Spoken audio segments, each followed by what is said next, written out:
یہ کام ایک تیز دھار آلے کی مدد سے کیا گیا تھا۔ پولیس نے تفتیش بھی کی تھی لیکن کوئی پتہ نہیں لگا سکی تھی۔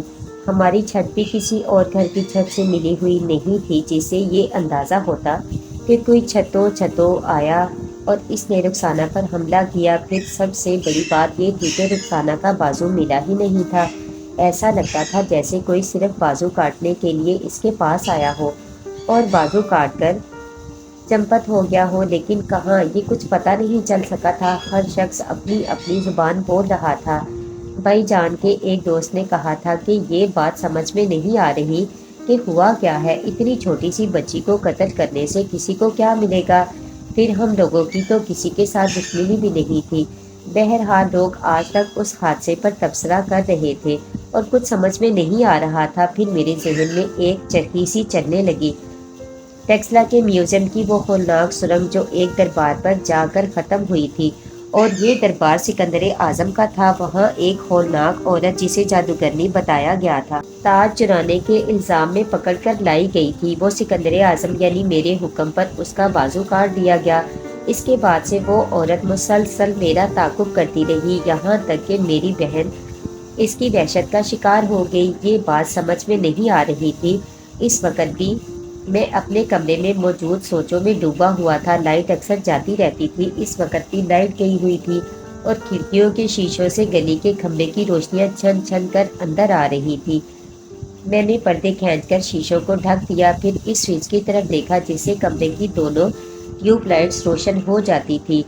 اندھیرے سے مجھے جو خوف محسوس ہوتا تھا، اس کے پیش نظر میرے کمرے میں 2 ٹیوب لائٹیں لگائی گئی تھی۔ مجھے اس وقت بھی شدید بخار ہو رہا تھا، لیکن نہ جانے کس طرح میرے خلق سے گھراتی ہوئی آواز نکلی، ترشولی میرے سامنے آؤ، میں جانتا ہوں تو نے ہی میری بہن سے زندگی چھینی ہے، میرے سامنے آ، میں تجھے زندہ نہیں چھوڑوں گا، اپنی معصوم بہن کا ایسا انتقام لوں گا۔ دور میں وہ یاد رکھے گی ہمیشہ۔ میری آواز کی گراہٹ کمرے میں گونج رہی تھی اور تاریکی اور گہری ہوتی جا رہی تھی۔ میرے خلق سے پھر آواز نکلی، سامنے کیوں نہیں آتی کمینی، آگے آ، ذرا میں دیکھوں کہ تو کتنی بڑی جادوگرنی ہے۔ اچانک ایک گوشے میں سرسراہٹ سی ہوئی، اس کے بعد آہستہ آہستہ ایک چہرہ سامنے آیا، وہی بھیانک چہرہ، وہی بھیانک دانت، وہی سیاہ ہونٹوں کی چاٹتی نیلی زبان، وہی جنم جنم کی بھوکی آنکھیں۔ اس نے فقریہ انداز میں میری طرف دیکھا، اس کا ایک ہاتھ پشت کی طرف تھا جو آہستہ آہستہ سامنے کی طرف آ رہا تھا، اور جب وہ سامنے آیا تو میرے منہ سے اچانک ایک زوردار آواز نکل گئی۔ اس نے اپنے ہاتھ میں رخسانہ کا کٹا ہوا ہاتھ تھام رکھا تھا جسے وہ جھنڈے کی طرح ہوا میں لہرا رہی تھی، خود اس کا ایک ہی ہاتھ تھا۔ میں حلق سے گراہٹیں نکالتا ہوا اس کی طرف جھپٹا، لیکن اس وقت باہر سے دھڑ دھڑ کی آوازیں سنائی دینے لگی۔ میں نے ٹھوکر کھائی اور اونتے منہ نیچے گر پڑا۔ میں ایک بار پھر بے ہوش ہو گیا۔ میں ویسے بھی ہاسپٹل سے آیا تھا اور خوب کمزور ہو رہا تھا، ہوش میں تو خیر آ ہی گیا تھا۔ میں نہیں بتا سکتا کہ میرے دل کا کیا حال تھا۔ بے شمار خنجر تھے جو اس دل میں پیوست تھے، اندر ہی اندر دل خون ہو رہا تھا۔ میری ایک ہی بہن تھی اور میری وجہ سے اس کی جان چلی گئی تھی۔ پھر دوسرے دن نورین میرے پاس آئی اور اس نے مجھ سے میری طبیعت پوچھی۔ اسے غالباً میرے گھر والوں نے اس بات پر آمادہ کیا تھا کہ وہ مجھے اسکول جانے کے لیے سمجھائے تاکہ میرا دل بہلے۔ نورین نے کہا، میرا دل تمہارے بغیر اسکول میں نہیں لگتا سکندر، صبر سے کام لو اور کل سے اسکول آؤ۔ میں خالی خالی نظروں سے اسے دیکھنے لگا، پھر میں نے کہا، مجھے اندازہ نہیں ہے کہ میری کیا کیفیت ہے، لیکن کسی کام کے لیے دل نہیں چاہتا۔ میں کل تمہارا اسکول میں انتظار کروں گی، نورین نے عجیب سے لہجے میں کہا اور وہاں سے چلی گئی۔ اس کے جانے کے بعد ابو میرے پاس آئے اور مجھ سے بولے، بیٹے میرا بھی یہی خیال ہے کہ کل سے تم اسکول چلے جاؤ، گھر میں رہتے ہو تو وہ اور زیادہ طبیعت خراب ہوتی ہے۔ ہم اپنی بچی کو نہیں بھول سکتے، لیکن کیا کیا جائے، کرنا تو پڑے گا ہی۔ ابو مجھے رخسانہ دوبارہ نہیں ملے گی۔ ہاں میں جانتا ہوں ابو، میں قبرستان جانا چاہتا ہوں۔ نہیں بیٹا، پھر کسی وقت چلے جانا۔ نہیں ابو، مجھے قبرستان لے جائیے۔ پھر ہم لوگ قبرستان گئے۔ بہت دیر تک میں رخسانہ کی قبر پر بیٹھ کر اس سے معذرت کرتا رہا۔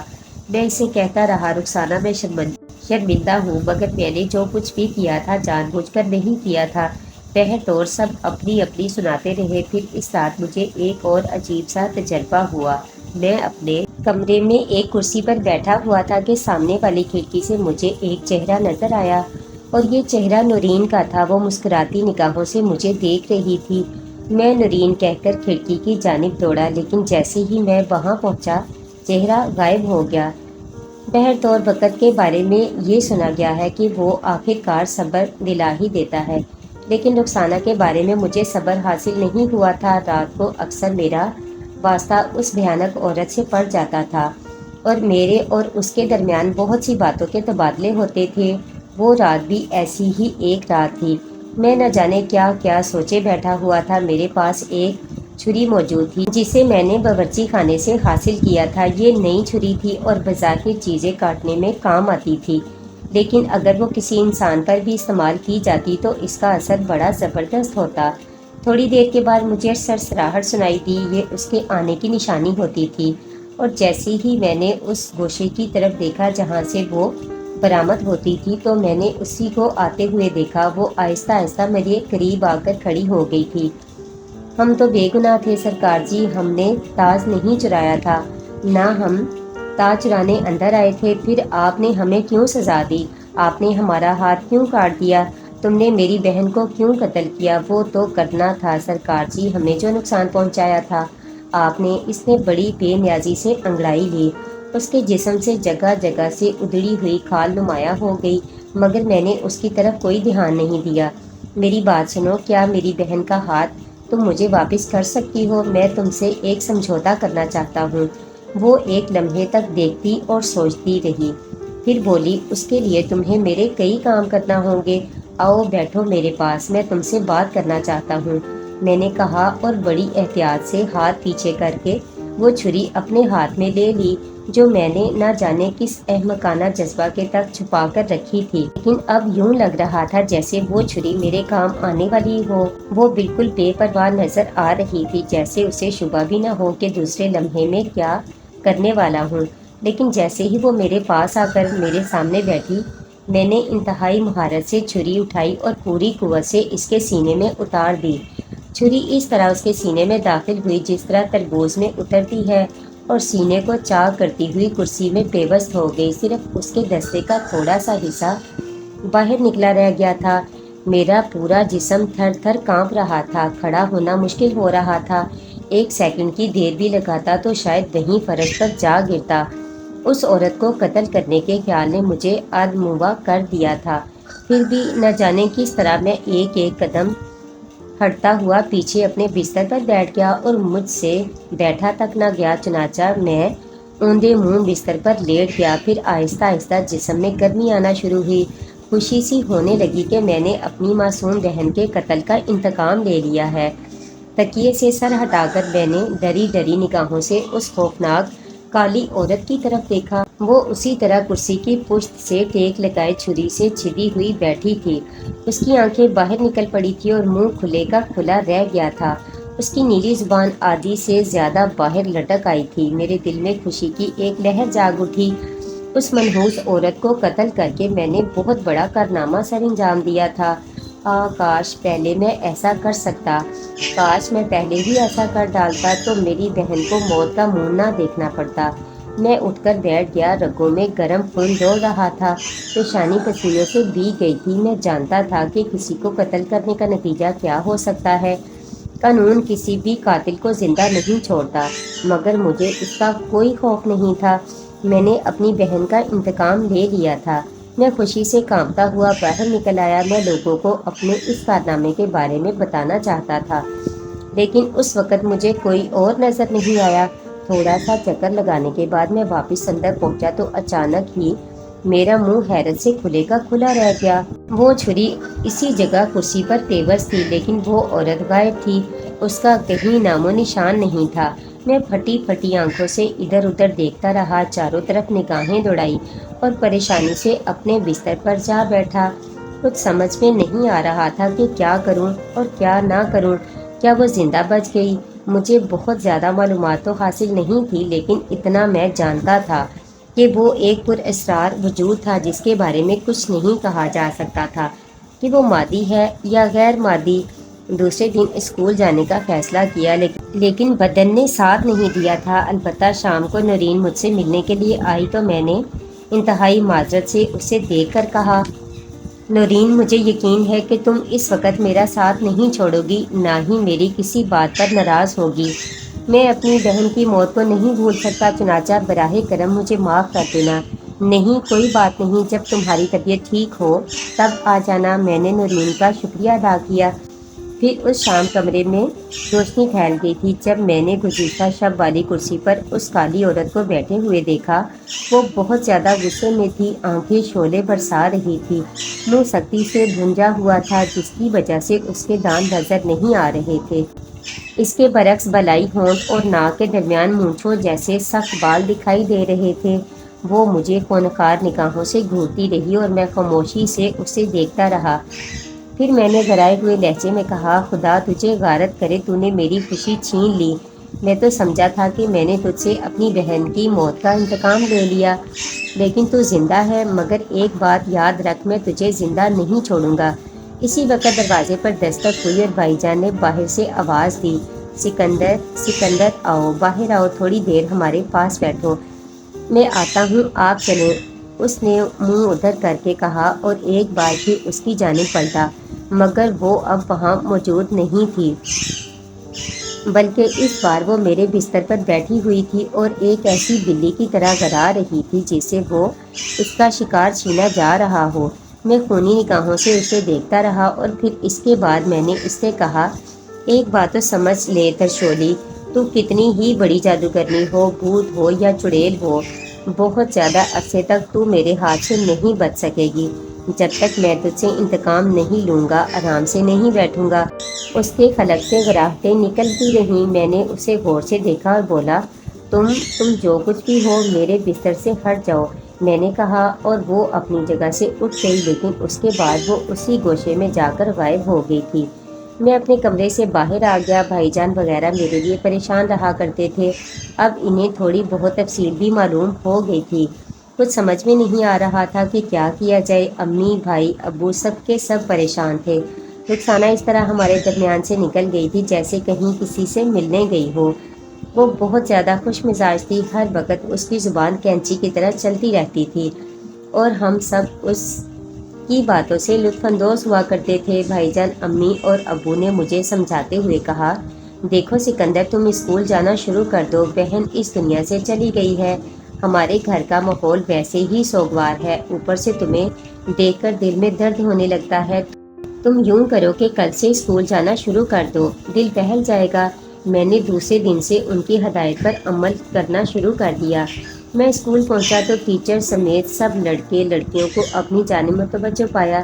زبان سے تو کسی نے کچھ نہ کہا، مگر سب میری طرف اس طرح دیکھتے رہے جیسے میں ان کے لیے بالکل ایک اجنبی وجود ہوں۔ اسکول میں میرا دل نہ لگا تو میں دوسرے ہی پیریڈ میں گھر بھاگ آیا۔ جب سکون نہ ملا تو میں کتابیں وغیرہ رکھ کر کسی کو اطلاع دیے بغیر قبرستان پہنچ گیا اور رخسانہ کی قبر پر جا بیٹھا۔ میں یہ تو نہیں کہہ سکتا کہ اس کی قبر پر پہنچ کر مجھے سکون مل گیا، بہرحال بے سکونی کے عالم میں تھوڑی سی کمی ضرور واقع ہو گئی۔ کافی دیر وہاں بیٹھا سوچتا رہا کہ اپنی بہن کا انتقام کس طرح لوں۔ ہائے، کس طرح اس کا بازو کاٹ کر لے گئی تھی وہ کمبخت۔ میری بہن کو کتنا دکھ ہوا ہوگا۔ مجھے اس کا علم بھی ہو چکا تھا کہ اس کا جسم تربوز کی طرح اتنا نرم تھا کہ پھل کاٹنے والی معمولی سی چھری اس کے کمزور جسم میں بآسانی اتر گئی تھی۔ مشکل یہ تھی کہ قتل کے بعد اسے روشنی سے بچانا مشکل تھا۔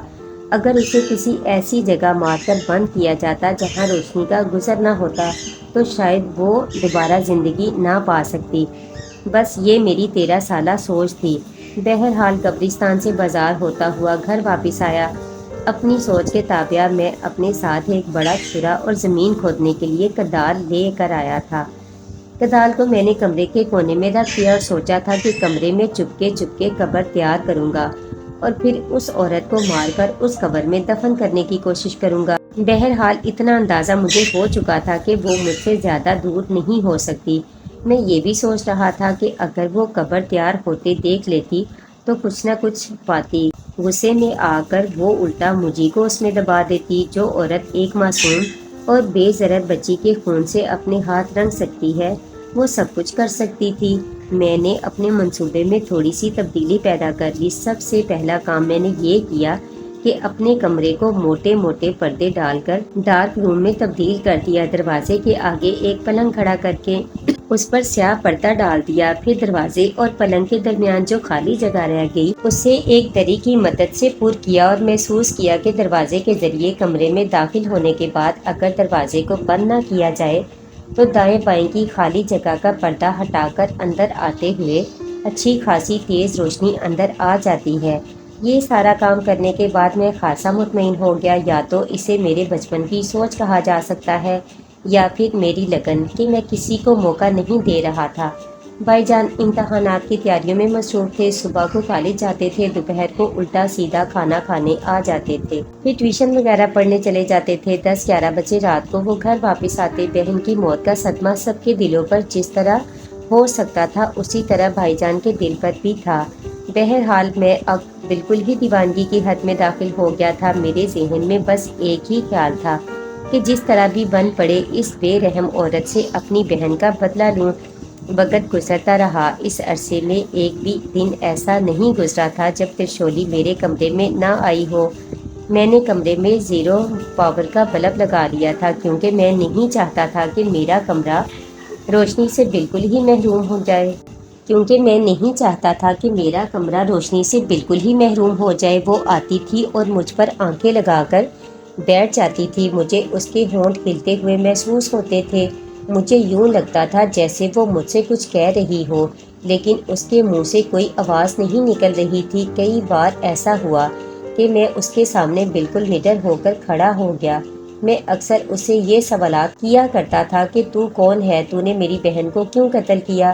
اس سوال کا جواب دیتے ہوئے وہ ہونٹ اس طرح ہلاتی تھی جس طرح غبارے میں تھوڑی سی ہوا بھر کر اچانک ساری ہوا نکال دی ہو۔ دوسرے سوال کے جواب میں وہ کچھ بولنے کی کوشش کرتی اور اس کا نچلا ہونٹ گھوم کر ناک تک پہنچ جاتا۔ فارغ اوقات میں مجھے اس کے ہونٹ ہلانے کی نقل میں بڑا مزہ آتا تھا۔ کبھی کبھی کلاس روم میں بھی غیر ارادی طور پر مجھ سے یہ حرکت سرزد ہونے لگتی تھی۔ جن لڑکے اور لڑکیوں نے مجھے اس حرکت میں مبتلا دیکھا تھا وہ مجھے اس انداز میں دیکھتے تھے جیسے میرا دماغی توازن خراب ہوتا جا رہا ہو۔ بعض اوقات لڑکے اور لڑکیاں ہنس بھی پڑتے تھے۔ صرف ایک نورین تھی جو میرے لیے فکر مند تھی۔ وقت گزرتا رہا، کافی دن گزر گئے، پھر سالانہ امتحان ہوا اور نورین معمول کے مطابق اول آئی اور مجھے بھی شاید کسی کے کہنے پر پاس کر دیا گیا تھا۔ یہ سوچ کر کہ میری ذہنی کیفیت کہیں اور بھی خراب نہ ہو جائے، نورین اول آئی تھی اور نعیمی صاحب نے اس کے کامیاب ہونے کی خوشی میں ایک چھوٹی سی تقریب بھی رکھی تھی۔ نورین مجھے اس تقریب کی دعوت دینے آئی تھی۔ امی نے اسے چھوٹے سے کمرے میں بٹھایا جو ہمارے ڈرائنگ روم کے طور پر استعمال ہوتا تھا۔ کیا ہو گیا ہے آخر تمہیں سکندر؟ اپنے آپ کو ٹھیک کرو، ہم رخسانہ کو کبھی نہیں بھول سکتے لیکن صبر تو کرنا ہی پڑے گا۔ میں گردن ہلانے لگا۔ میں نے کہا ہاں میں کوشش کروں گا یہ سب ٹھیک ٹھاک ہو جائے۔ اچھا خیر تمہیں اس تقریب میں ضرور آنا ہے، میں تمہارے بغیر کوئی خوشی نہیں مناؤں گی۔ کیوں نورین؟ اس لیے کہ تم مجھے بہت اچھے لگتے ہو، اس نے کہا اور ایک دم بری طرح شرما کر رہ گئی۔ میرے لیے تو یہ کوئی بہت بڑی بات نہیں تھی لیکن یہی سنا جاتا ہے کہ لڑکیاں اپنی عمر سے بہت پہلے سمجھدار ہو جاتی ہیں۔ نورین نے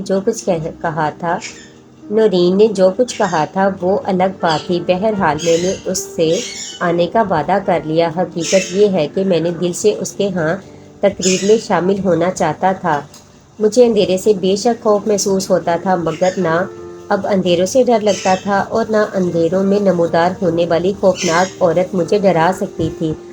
جس روز اس کے ہاں تقریب ہونے والی تھی اس دن مجھے یاد تھا کہ مجھے وہاں جانا ہے، لیکن جب شام میں 0 پاور کے بلب میں کپڑے تبدیل کرنے اپنے کمرے میں گیا تو معمول کے مطابق میں نے اسی ہولناک عورت کو کرسی پر بیٹھے ہوئے دیکھا۔ یوں تو میں اسے روز ہی دیکھتا تھا لیکن آج اس وقت نہ جانے کیوں میری آنکھوں میں خون اتر آیا۔ مجھے رخسانہ یاد آ گئی تھی۔ بازار سے خریدی ہوئی چھری میرے تکیے کے نیچے رکھی ہوئی تھی۔